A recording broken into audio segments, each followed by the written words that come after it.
Hi hello every one, എല്ലാവർക്കും മാഷൻ ടീച്ചറിൻ്റെ മറ്റൊരു പുതിയ വീഡിയോയിലോട്ട് ഒരിക്കൽ കൂടി സ്വാഗതം. അടുത്ത ദിവസം 4ാം ക്ലാസ്സിലെ കൂട്ടുകാർക്ക് ഇംഗ്ലീഷാണ് പരീക്ഷ വരുന്നതല്ലേ. അപ്പോൾ ടീച്ചർ ഇംഗ്ലീഷുമായിട്ട് ബന്ധപ്പെടുത്തിയിട്ട് മക്കൾ പഠിക്കേണ്ട കാര്യങ്ങൾ എന്തൊക്കെയാണെന്ന് പറഞ്ഞുകൊണ്ടൊരു വീഡിയോ ഇട്ടിട്ടുണ്ടായിരുന്നു. അപ്പോൾ വീഡിയോ ക്ലാസ് എല്ലാവരും കണ്ടിട്ടുണ്ടായിരിക്കുമല്ലോ. ഓക്കെ മക്കളെ, ഇനി നമുക്ക് എന്ത് ചെയ്യാം, നമ്മുടെ അടുത്ത ദിവസത്തെ പരീക്ഷയ്ക്കായിട്ടുള്ള ക്വസ്റ്റ്യൻ പേപ്പറും കൂടി ഒന്ന് ഡിസ്കസ് ചെയ്യാം അല്ലേ. എല്ലാ കൂട്ടുകാരും റെഡിയാണല്ലോ. ഓക്കെ മക്കളെ, അപ്പം നമുക്ക് വേഗം നമ്മുടെ ക്ലാസ്സിലോട്ട് പോകാം അല്ലേ. അതിലോട്ട് പോകുന്നതിന് മുന്നേയായിട്ട് നമ്മുടെ ചാനൽ ആദ്യമായിട്ട് കാണുന്ന ഏതെങ്കിലും കൂട്ടുകാരുണ്ടെങ്കിൽ ചാനൽ ഒന്ന് സബ്സ്ക്രൈബ് ചെയ്യാനും വീഡിയോ മക്കൾക്ക് യൂസ്ഫുൾ ആയിട്ട് തോന്നുകയാണെങ്കിൽ നിങ്ങളുടെ മറ്റു കൂട്ടുകാർ കൂടി ഷെയർ ചെയ്ത് കൊടുക്കാനായിട്ട് മറക്കരുത്.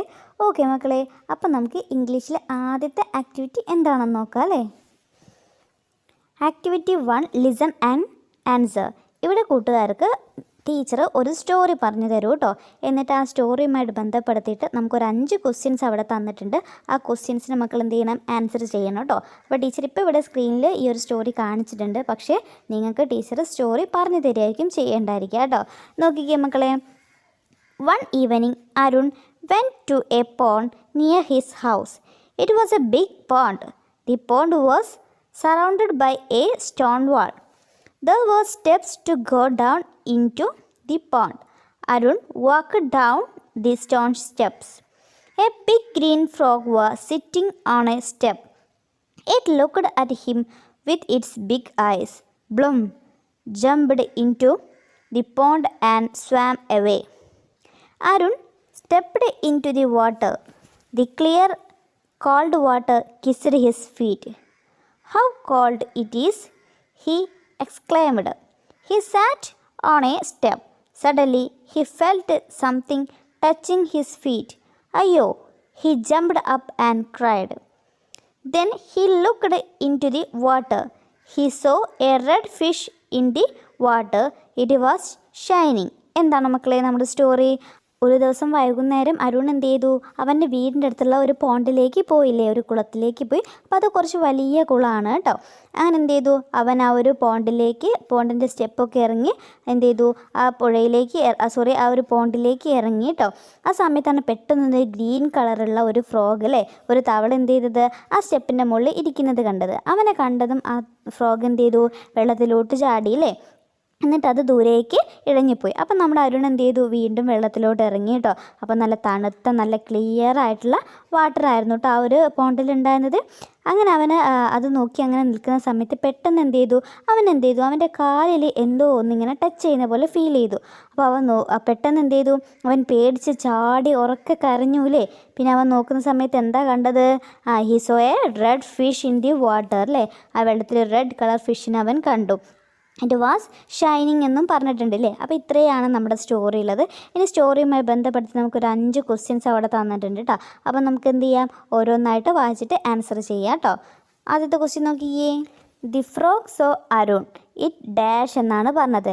നമ്മുടെ ഫ്രോഗ് അരുണിനെ കണ്ട സമയത്ത് അത് എന്താ ചെയ്തത്, jumped out of the pond, jumped into the pond, jumped up to on a rock. എന്താണ് മക്കളെ സംഭവിച്ചത്, ആ ഫ്രോഗ് വെള്ളത്തിലോട്ട് ചാടുകയാണ് ചെയ്തിട്ടുള്ളത് അല്ലേ.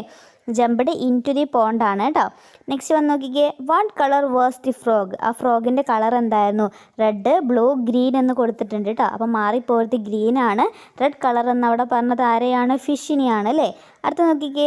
അരുൺ ക്രൈഡ് അയ്യോ and jumped up. Why did he shout അയ്യോ. അവൻ എന്തിനായിരുന്നു മക്കളെ അയ്യോ എന്ന് വിളിച്ച് ചാടിയിട്ടുണ്ടായിരുന്നത്.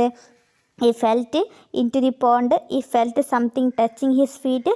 He saw a snake. എന്തുകൊണ്ടായിരുന്നു, അവന് കുളത്തിൽ വീണതുകൊണ്ടാണോ, അല്ലെങ്കിൽ എന്തെങ്കിലും അവൻ്റെ കാലിൽ തൊട്ടതായിട്ട് അവന് തോന്നിയതുകൊണ്ടാണോ, അല്ലെങ്കിൽ സ്നേക്കിനെ പാമ്പിനെ കണ്ടിട്ടാണോ. ഓപ്ഷൻ ബി ആണല്ലേ, അവൻ്റെ കാലിൽ എന്തോ ഒന്ന് ടച്ച് ചെയ്ത പോലെ തോന്നിയതുകൊണ്ടായിരുന്നു. നെക്സ്റ്റ് വന്ന് നോക്കിക്കേ. What did he see in the water. അവൻ ആ വെള്ളത്തിൽ എന്തിനായിരുന്നു കണ്ടത്, a little tortoise, a red fish, a small boat. എന്തായിരുന്നു മക്കളെ, എ റെഡ് ഫിഷ് ആണല്ലേ. അതിലുള്ള ലാസ്റ്റ് ക്വസ്റ്റ്യൻ നോക്കിക്കേ. അരുൺ സാറ്റ് dash on the step, on a rock, on the boundary of wall എന്നാണ് പറഞ്ഞിട്ടുള്ളത്. എവിടെയായിരുന്നു മക്കളെ അവൻ ഇരുന്നിട്ടുണ്ടായിരുന്നത്, ഓൺ ദി സ്റ്റെപ്പ് ആണല്ലേ. ഓക്കെ മക്കളെ, ഇനി നമുക്ക് രണ്ടാമത്തെ ആക്ടിവിറ്റി നോക്കാം അല്ലേ. അതിലോട്ട് പോകുന്നതിന് മുന്നേയായിട്ട് വീഡിയോ കണ്ടുകൊണ്ടിരിക്കുന്ന എല്ലാ കൂട്ടുകാരും എന്ത് ചെയ്യുക, വീഡിയോ ഒന്ന് ലൈക്ക് ചെയ്തേക്കണേ. അതോടൊപ്പം തന്നെ നിങ്ങൾ എന്ത് ചെയ്യുക, നിങ്ങളുടെ ക്ലാസ്സിൽ പഠിക്കുന്ന ഏറ്റവും ബെസ്റ്റ് ഫ്രണ്ടിന് കൂടി ഈ ഒരു വീഡിയോ ഷെയർ ചെയ്ത് കൊടുക്കാനായിട്ട് കൂടി മറക്കരുതേ. Activity 2, read and write. Read the story given below. നമുക്കൊക്കെ അവിടെ വായിക്കാനായിട്ടൊരു സ്റ്റോറി തന്നിട്ടുണ്ട്. അപ്പോൾ എല്ലാവരും ശ്രദ്ധിച്ചിരിക്കുക. ഇതുമായിട്ട് ബന്ധപ്പെടുത്തിയിട്ടുള്ള ചോദ്യങ്ങളാണ് ഇനി നമുക്ക് ഉണ്ടായിരിക്കുക. A tortoise was resting under a tree. A bird had its nest on the branch of the same tree. Looking at the nest, the tortoise laughed at the bird and said, "What a shabby home you have! It is made of broken dry twigs. It has no roof. Yes, though it looks dirty to you, it is beautiful to me. I have built it working hard, so I like it," replied the bird. "See my beautiful shell. How nice it is," said the tortoise. "Can you protect your family inside your shell?" the bird asked. "No," said the tortoise. "Tortoise, my home has enough space for my family and friends. That is why I call my nest a sweet home." The tortoise felt ashamed. It had no words to reply.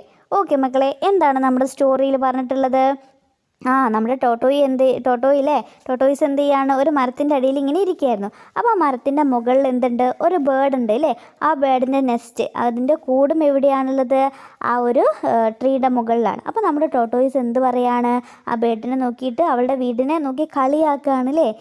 നിൻ്റെ വീടിന് റൂഫൊന്നുമില്ല, തീരെ ഭംഗിയില്ലാത്ത വീടാന്നൊക്കെ പറഞ്ഞിട്ട് കളിയാക്കുകയാണ് അല്ലേ? എന്നിട്ട് നമ്മുടെ tortoise എന്ത് പറഞ്ഞു? "നീ എൻ്റെ ഷെല്ല് നോക്ക്, എന്ത് ഭംഗിയാണ് കാണാനായിട്ട്" എന്നൊക്കെ പറഞ്ഞു അല്ലേ?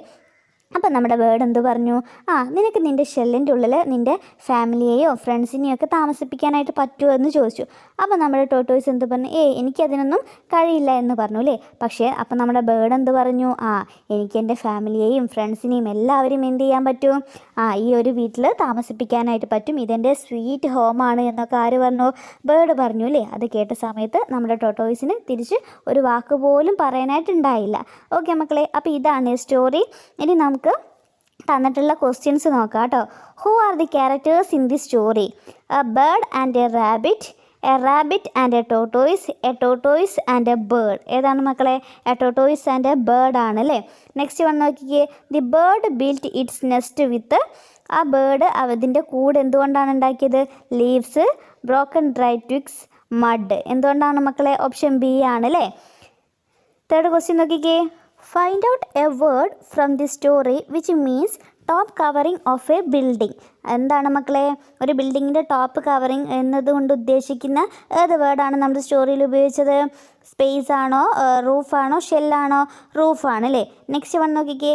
What did the tortoise feel ashamed?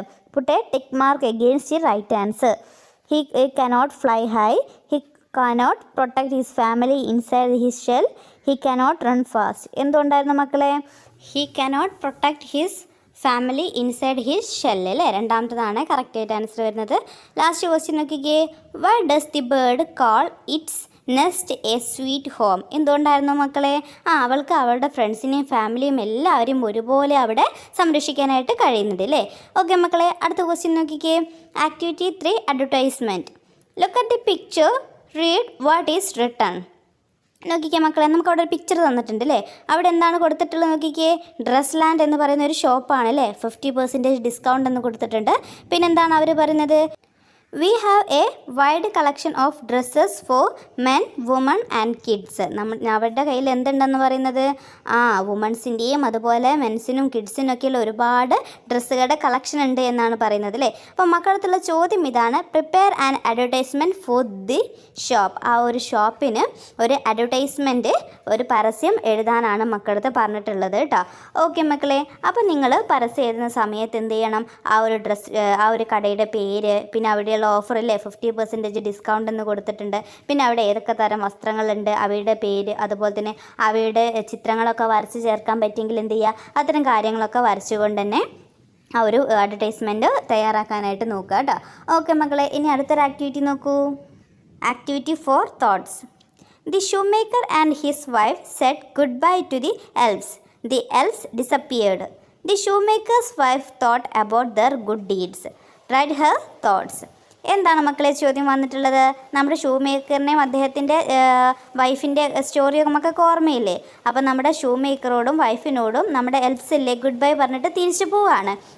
എന്നിട്ട് എന്ത് ചെയ്തു, ആ സമയത്ത് നമ്മുടെ ഷൂ മേക്കർ അവർ ചെയ്തിട്ടുള്ള നല്ല കാര്യങ്ങളെക്കുറിച്ചൊക്കെ എന്ത് ചെയ്യാണ്, ഓർക്കുകയാണ് കേട്ടോ. അപ്പം മക്കളടുത്ത് പറഞ്ഞത് അവളുടെ തോട്ട് എഴുതാനാണ് പറഞ്ഞിട്ടുള്ളത്. എന്തൊക്കെ കാര്യങ്ങളായിരിക്കും അവർ ചിന്തിച്ചിട്ടുണ്ടായിരിക്കുക എന്നതാണ് കേട്ടോ. അപ്പം നിങ്ങൾക്ക് എൽസിൻ്റെ ചാപ്റ്റർ എല്ലാവരും നന്നായിട്ട് തന്നെ എക്സാമിന് പോകുന്നതിന് മുന്നേ പഠിക്കുക. വളരെ ഇമ്പോർട്ടൻ്റ് ആയിട്ടുള്ള ചാപ്റ്ററാണ് കേട്ടോ. അപ്പം എൽസിൻ്റെ സ്റ്റോറി മക്കൾക്ക് അറിഞ്ഞിരിക്കണം കേട്ടോ. എന്തായിരുന്നു ഇവർക്ക് ചെയ്തു കൊടുത്തത്? ലെതറുകൾ ഉപയോഗിച്ച് ഷൂസൊക്കെ ഉണ്ടാക്കി കൊടുത്തു അല്ലേ. അങ്ങനെയാണ് ഇവരെന്ത് ചെയ്തത്, അത്രയും പാവപ്പെട്ടവരായിരുന്ന ഷൂ മേക്കറും വൈഫൊക്കെ ഇപ്പം റിച്ചായിട്ട് മാറിയിട്ടുള്ളത് അല്ലേ. അപ്പം എന്ത് ചെയ്യുക, മക്കളൊന്ന് തോട്ട് എഴുതി നോക്കാം കേട്ടോ. നെക്സ്റ്റ് ക്വസ്റ്റ്യൻ നോക്കിയേ, ആക്ടിവിറ്റി 5 ആഡ് മോർ ലൈൻസ്. അപ്പോൾ ക്വസ്റ്റ്യൻ പറയുന്നതിന് മുന്നേയായിട്ട് എന്ത് ചെയ്യുക, നമ്മുടെ വീഡിയോ കണ്ടുകൊണ്ടിരിക്കുന്ന കൂട്ടുകാർ നിങ്ങളുടെ പേരും അതുപോലെ തന്നെ സ്കൂളിൻ്റെ പേരും നമ്മുടെ കമൻറ്റ് ബോക്സിൽ പറയാനായിട്ട് മറക്കരുതേ. The shoe maker and his wife started A new shop. They worked hard and made wonderful leather items. They sang joyfully together. അതായത് നമ്മുടെ ഷൂ മേക്കറും അദ്ദേഹത്തിൻ്റെ വൈഫും കൂടി എന്ത് ചെയ്തു, അതിനെ പുതിയ ഒരു ഷോപ്പൊക്കെ സ്റ്റാർട്ട് ചെയ്തു കേട്ടോ. അവരെന്ത് ചെയ്തു, ഒരുപാട് ഹാർഡ് വർക്ക് ചെയ്തിട്ട് എന്ത് ചെയ്തു, കുറേ ലെതർ കൊണ്ട് ഒരുപാട് ഐറ്റംസൊക്കെ ഉണ്ടാക്കി. അങ്ങനെ അവർ രണ്ടുപേരും എന്ത് ചെയ്യാണ്, സന്തോഷത്തോടെ ഒരു പാട്ട് പാടാനായിട്ട് തുടങ്ങി കേട്ടോ. അപ്പോൾ അവർ പാടിയിട്ടുള്ള സോങ് നമുക്ക് അവിടെ തന്നിട്ടുണ്ട് അല്ലേ. നോക്കിക്കേ, ആദ്യം ക്യാപ്പിനെ കുറിച്ചാണ് പറഞ്ഞിട്ടുള്ളത്. Here are some caps, pretty new caps, wear them on your heads and play along smart. അപ്പം ഇതേ രീതിയിൽ താഴെ നിങ്ങൾക്ക് ബാഗിൻ്റെയും അതുപോലെ തന്നെ ഷൂവിൻ്റെയും പിക്ചേഴ്സാണ് തന്നിട്ടുള്ളത്. അപ്പോൾ അത് വെച്ചിട്ട് മക്കൾ എന്ത് ചെയ്യണം, ഈ ഒരു സോങ്ങിലോട്ട് കൂടുതൽ ലൈൻസ് ആഡ് ചെയ്യാനാണ് പറഞ്ഞത്. അപ്പോൾ ഇവിടെ നമുക്ക് തന്നിട്ടുള്ള സ്റ്റാൻസയിൽ കുറച്ച് മാറ്റം വരുത്തിയാൽ തന്നെ ബാഗിനെ കുറിച്ചിട്ട് നമുക്ക് എഴുതാവുന്നതാണ് അല്ലേ. അവിടെ നമുക്ക് ഹിയർ ആർ സം ക്യാപ്സ് എന്നുള്ളത് മാറ്റിയിട്ട് എന്ത് ചെയ്യുക, ക്യാപ്പ് മാറ്റിയിട്ട് അവിടെ ബാഗ്സ് എന്നുള്ളതാക്കുക അല്ലേ. പിന്നെ അതുപോലെ wear them on your heads എന്നാണ് പറഞ്ഞത് അല്ലേ. അവിടെ മാറ്റിയിട്ട് നമ്മുടെ ബാഗ് എവിടെയാണ് ഇടുക മക്കളെ, നമ്മുടെ ഷോൾഡറിലാണല്ലേ. അപ്പോൾ അതും എന്ത് ചെയ്യുക, മാറ്റി കേട്ടോ. അപ്പോൾ അത്തരത്തിൽ ഇതുപോലെ തന്നെ പിന്നെ നിങ്ങൾ എഴുതേണ്ടത് ഷൂവിനെ കുറിച്ചിട്ടാണ് കേട്ടോ. അപ്പോൾ കുറച്ച് കാര്യങ്ങൾ അവിടെയും ഇവിടെയൊക്കെ മാറ്റിയാൽ എന്ത് ചെയ്യാം, നമുക്ക് ഇതിലോട്ട് കൂടുതൽ ലൈൻസ് ആഡ് ചെയ്യാനായിട്ട് പറ്റും അല്ലേ. ഓക്കെ മക്കളെ, അടുത്ത ആക്ടിവിറ്റി നോക്കൂ. Describe the events. Look at the picture. The major events of the story are given below. Develop the events into a story in your own words. അതായത് നമുക്ക് അവിടെ താഴെ കുറച്ച് പിക്ചേഴ്സ് തന്നിട്ടുണ്ട് അല്ലേ. ഒരു സ്റ്റോറിയിലെ മേജർ ഇവൻറ്റ്സ് ആണ് നമുക്ക് അവിടെ തന്നിട്ടുള്ളത്. അപ്പോൾ എന്ത് ചെയ്യാനാണ് പറഞ്ഞത്, ആ ഇവൻറ്റ്സ് ഒക്കെ ഡെവലപ്പ് ചെയ്തിട്ട് നിങ്ങളുടേതായിട്ടുള്ള വാക്കിൽ എന്ത് ചെയ്യാക്കാൻ ഒരു സ്റ്റോറിയിലോട്ട് മാറ്റി എഴുതാനാണ് പറഞ്ഞിട്ടുള്ളത്. അപ്പോൾ ആ ഒരു പിക്ചർ നോക്കിക്കേ. ആദ്യത്തേൽ എന്താണ്, അവിടെ ഒരു ബോയ് ഉണ്ട്, അതുപോലെ തന്നെ ഒരു ഡോഗും ഉണ്ട് അല്ലേ. അപ്പം അവരെന്ത് പറയുന്നത്, ലെറ്റ്സ് റേസ് ടുഗദർ, നമുക്ക് ഒന്നിച്ച് എന്ത് ചെയ്യാം, ഒരു ഓട്ടം വെക്കാം അല്ലേ, ഒരു ഓട്ടം മത്സരം വെക്കാം എന്ന് പറഞ്ഞു. ആൻഡ് സെക്കൻഡ് പിക്ചറിൽ എന്താണ്, അവർ രണ്ടും കൂടി ഓടുന്നതാണ് കാണുന്നത് അല്ലേ. തേർഡ് പിക്ചറിൽ നോക്കിക്കേ, എന്ത് സംഭവിച്ചു, ഓടി പകുതി എത്തിയ സമയത്ത് നമ്മുടെ ഡോഗ് ഒരു കല്ലിൽ തട്ടിയിട്ട് അവിടെ വീഴുകയാണ് അല്ലേ. ഏറ്റവും ഫിനിഷിംഗ് പോയിന്റിൽ എത്തിയ സമയത്ത് ബോയ് എന്ത് ചെയ്തു, ആ ഡോഗിനെ കൂടി എടുത്തിട്ടാണ് ഫിനിഷിംഗ് പോയിന്റ് കിടക്കുന്നത് അല്ലേ. ഇവിടെ വി ബോത്ത് വോൺ എന്നുള്ള കാര്യം കൂടിയും പോയി പറയുന്നുണ്ട്. അപ്പോൾ ഈ കാര്യങ്ങളൊക്കെ വെച്ചുകൊണ്ടാണ് അവിടെ ഒരു സ്റ്റോറി മക്കൾ എഴുതേണ്ടത്. ഓക്കെ മക്കളെ, അപ്പോൾ ഇത്രയാണ് നിങ്ങളുടെ പരീക്ഷയിലെ ചോദ്യങ്ങൾ. എല്ലാവരും നന്നായിട്ട് തന്നെ എക്സാം എഴുതുക കേട്ടോ. അപ്പോൾ വീഡിയോ യൂസ്ഫുൾ ആയിട്ടുണ്ടെങ്കിൽ ആ കാര്യം കൂടി നമ്മുടെ കമൻറ്റ് ബോക്സിൽ പറയാം. മറ്റൊരു പുതിയ വീഡിയോ ആയിട്ട് നമുക്ക് വീണ്ടും കാണാം.